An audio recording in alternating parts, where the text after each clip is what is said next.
Hi friends, welcome back to our channel. எல்லாரும் எப்படி இருக்கீங்க? கண்டிப்பாக நல்லா இருப்பீங்க நம்புகிறேன்.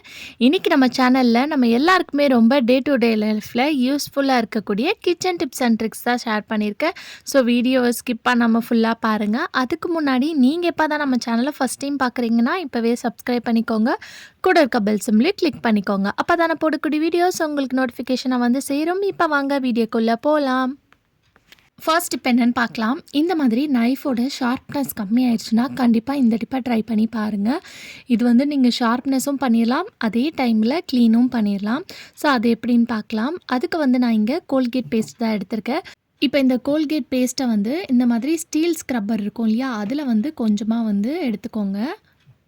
ஸோ இந்த மாதிரி பண்ணும்போது உங்கள் நைஃப் வந்து நல்லா ஷார்ப்பன் ஆகும், அதே மாதிரி நைஃபை வந்து நல்லா உங்களுக்கு க்ளீனாக மாறிடும். ஸோ இப்போ இந்த ஸ்க்ரப்பரை வச்சு இந்த மாதிரி நைஃப்பில் வந்து நம்ம இந்த மாதிரி பொசிஷனில் வச்சு நம்ம அதை வந்து பிடிச்சி நல்லா தேய்ச்சி விட்டுக்கணும். இந்த மாதிரி தேய்ச்சி விடும்போது உங்கள் கைக்கும் வந்து பார்த்திங்கன்னா எந்த கீறலும் வந்து படாது. ஸோ நைஃப்பில் வந்து ஃபஸ்ட்டு அந்த பேஸ்ட் இருக்கு இல்லையா, அதை வந்து நல்லா அப்ளை பண்ணி விட்டுருங்க. நீங்கள் எத்தனை நைஃப் வச்சுருக்கீங்களோ அத்தனை நைஃப்லேயும் வந்து இந்த மாதிரி அப்ளை பண்ணி விட்டுட்டு அதுக்கப்புறம் அதை வந்து நல்லா ஸ்க்ரப் பண்ணுங்கள். இந்த மாதிரி அந்த ஸ்டீல் ஸ்க்ரப்பரில் ஸ்க்ரப் பண்ணும்போது உங்கள் நைஃப் வந்து நல்லா ஷார்ப்பன் ஆயிரும். அதே சமயத்தில் உங்கள் நைஃபும் வந்து கோல்கேட் பேஸ்ட் போட்டு க்ளீன் பண்ணுறனால நல்லா க்ளீனாக பளிச்சுன்னு மாறிடும். ஸோ கண்டிப்பாக இந்த டிப் வந்து பார்த்திங்கன்னா எல்லாருக்குமே ரொம்ப யூஸ்ஃபுல்லாக இருக்கும். ட்ரை பண்ணி பாருங்கள். ஈஸியாக வந்து நம்ம நைஃபை வந்து ஷார்ப் பண்ணி எடுத்துடலாம். ஸோ அதுக்கப்புறம் வாஷ் பண்ணிவிட்டு ஒரு டவலில் வந்து ட்ரையான டவலில் நல்லா தொடச்சி பாருங்கள். நல்லா உங்களுக்கு வந்து எந்த வெஜிடபிள் நீங்கள் கட் பண்ணாலும் சரி, மீட்டே நீங்கள் கட் பண்ணிங்கன்னா கூட நல்லா உங்களுக்கு ஷார்ப்பனாக கட் ஆகும். ஸோ கண்டிப்பாக இந்த டிப் பிடிச்சிருந்துச்சுன்னா இந்த வீடியோக்கு ஒரு லைக் கொடுங்க. நிறைய பேர் சேனலை சப்ஸ்கிரைப் பண்ணாமல் பார்க்குறீங்க. ஸோ ப்ளீஸ் சப்ஸ்கிரைப் பண்ணிக்கோங்க. கூடவே இருக்கிற அந்த ஐப் பட்டனையும் ஐப் பண்ணி விடுங்க. தேங்க்யூ. ஸோ அடுத்த டிப் என்னென்னு பார்க்கலாம். நம்ம மிக்ஸி ஜார் பேக் சைடில் வந்து பார்த்திங்கன்னா நம்ம க்ளீன் பண்ணாமல் விட்டோம்னா இந்த மாதிரி ரொம்ப அழுக்கு கரை வந்து பார்த்திங்கன்னா படிஞ்சிரும். ஸோ அதை ஈஸியாக க்ளீன் பண்ணுறதுக்கு கொஞ்சமாக வந்து பேக்கிங் சோடா எடுத்துருக்கேன். நீங்கள் பேக்கிங் சோடா கூடிய வந்து லெமன் ஜூஸ் எடுத்துக்கலாம். அப்படி இல்லைனா வினிகர் கூட நீங்கள் இருந்துச்சுன்னா எடுத்துக்கலாம். நான் இப்போ வினிகர் தான் எடுத்திருக்கேன். ஸோ பேக்கிங் சோடா போட்டுட்டு இதில் வினிகர் கொஞ்சமாக வந்து சேர்த்துக்கோங்க. ஸோ வினிகர் சேர்த்ததுக்கப்புறம் வந்து பார்த்திங்கன்னா அது நல்லா நுரையாக வந்து நல்லா பொங்கி மேலே வரும். ஸோ அதை அப்படியே வந்து நீங்கள் விட்டுருங்க. ரொம்ப இந்த மாதிரி அழுக்கு கரை படிஞ்சு போயிருக்குன்னா ஒரு 1/2 hour மட்டும் நீங்கள் அப்படியே வந்து விட்டுருங்க. பட் ஆனால் நான் உங்களுக்கு வீடியோவில் உடனே க்ளீன் பண்ணி காட்டுறேன். ஸோ அதுக்கே வந்து பார்த்திங்கன்னா உங்களுக்கு நல்ல ஒரு ரிசல்ட் கொடுக்கும். இந்த வினிகர் அப்புறம் பேக்கிங் சோடா வந்து பார்த்திங்கன்னா நல்ல ஒரு க்ளீனிங் பர்பஸ். ஸோ நிறைய விஷயத்துக்கு நீங்கள் இதை வந்து க்ளீன் பண்ணுறதுக்கு யூஸ் பண்ணிக்கலாம். ஸோ அந்த நுரையெல்லாம் வந்து பார்த்திங்கன்னா அடங்கினதுக்கப்புறம் இந்த மாதிரி ஒரு டூத் ப்ரஷ் எடுத்துக்கோங்க. ஸோ பார்க்கும்போது உங்களுக்கே நல்லா டிஃப்ரென்ஸ் தெரியும். ஸோ நம்ம இந்த மாதிரி ஊற வச்சாலே போதும், அதில் வந்து இருக்கக்கூடிய எல்லா அழுக்கு கருப்புலாம் வந்து பார்த்திங்கன்னா அது ரிமூவ் பண்ணி கொடுத்துரும். ஸோ ஃபஸ்ட்டு எப்படி இருந்தது, இப்போ எப்படி இருக்குன்னு பாருங்கள். ஸோ கண்டிப்பாக இந்த டிப்பு ரொம்ப யூஸ்ஃபுல்லாக இருக்கும். ட்ரை பண்ணி பாருங்கள். அடுத்த டிப் என்னென்னு பார்க்கலாம். நம்ம பசங்களோட ஷர்ட்டில் ஏதாவது சாப்பிடும்போது தெரியாமல் எண்ணெய் வந்து பட்டுருச்சுன்னா கொஞ்சமாக பவுடரை வந்து அதில் இந்த மாதிரி ஸ்ப்ரெட் பண்ணி விட்டுட்டு ஒரு டூத் ப்ரஷ்ஷை வச்சு நல்லா இந்த மாதிரி ஸ்க்ரப் பண்ணி விடுங்க. ஸோ முன் பக்கமும் பின் பக்கமும் நீங்கள் பவுடரை வந்து நல்லா தூவி விட்டுக்கோங்க.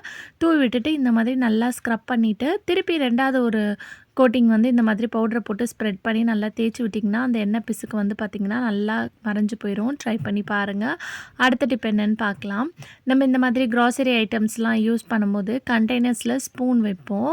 ஸோ வைக்கும் போது இந்த மாதிரி வச்சோன்னா அது உள்ளே வந்து போகாது. ஸோ நம்மளால் இப்படி இருந்துச்சுன்னா க்ளோஸ் பண்ண முடியாது.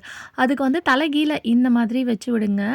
ஸோ இந்த மாதிரி வைக்கும்போது ஈஸியாக வந்து பார்த்திங்கன்னா உள்ளே போயிடும். ஸோ அதுக்கப்புறம் நீங்கள் கேப்பை க்ளோஸ் பண்ணிக்கலாம். வேணுன்ற போது நீங்கள் ஓப்பன் பண்ணி அந்த ஸ்பூனை எடுத்து உங்கள் மசாலா ஐட்டம்ஸில் வந்து கண்டெய்னர்ஸ்லேருந்து எடுத்து போட்டுட்டு திருப்பி வந்து நீங்கள் அந்த ஸ்பூன் அதுக்குள்ளேயே போட்டு வச்சிட்டிங்கன்னா நெக்ஸ்ட் டைம் எடுத்து உங்களுக்கு யூஸ் பண்ணுறதுக்கு ஈஸியாக இருக்கும். ஸோ உங்கள் ஸ்பூன் வந்து உள்ளே போல பத்தலைன்னா கண்டிப்பாக இந்த மெத்தடை ஃபாலோ பண்ணிக்கோங்க. ரொம்ப ஹெல்ப்ஃபுல்லாக இருக்கும். அடுத்த டிப் என்னென்னு பார்க்கலாம். கேஸ் ஸ்டவ் பர்னரில் நம்ம பற்ற வைக்கும் போது அதோடய ஃப்ளேம் வந்து பார்த்திங்கன்னா சரியாக வராமல் இருக்கும். ஸோ அது வராமல் இருக்கிறது நிறைய வந்து டிப்ஸ் வந்து நான் ஷேர் பண்ணியிருக்கேன்.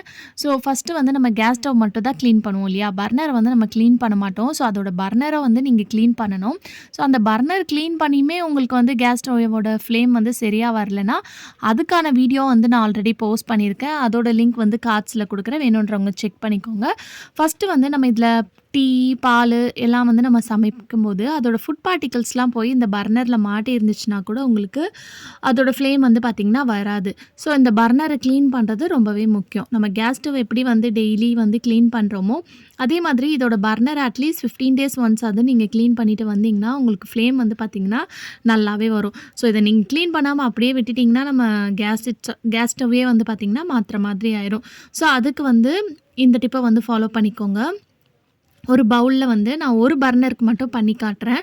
ஸோ அப்போ தான் உங்களுக்கு வந்து அதோட டிஃப்ரென்ஸ் வந்து நல்லா தெரியும். அதனால் பர்னரை போட்டுட்டு அது கூட வந்து பேக்கிங் சோடாவும் கொஞ்சமாக வந்து வினிகரும் சேர்த்துருக்கேன்.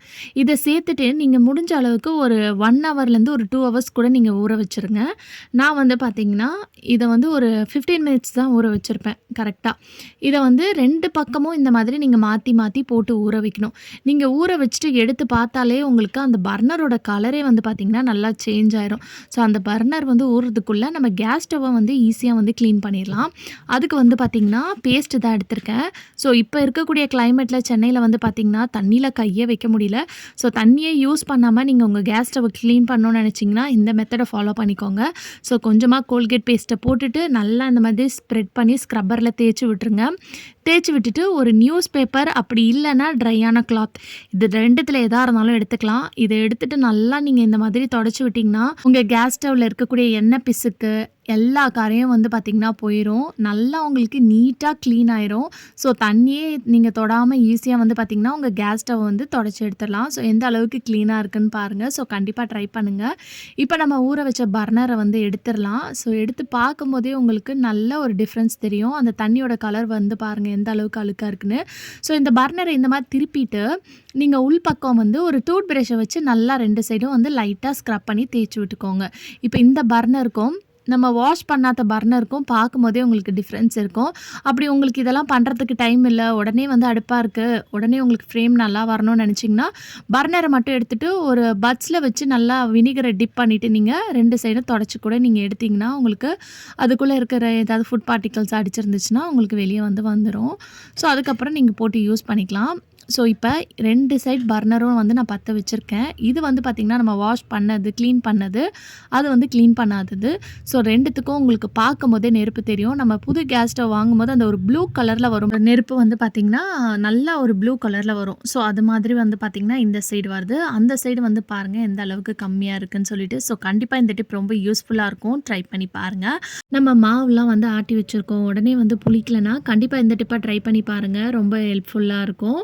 ஸோ இந்த மாதிரி நம்ம வீட்டில் ஏதாவது பாலோ இல்லைன்னா ஏதாவது நம்ம சூடாக வச்சுருப்போம்ல, செஞ்சுருப்போம் இல்லையா?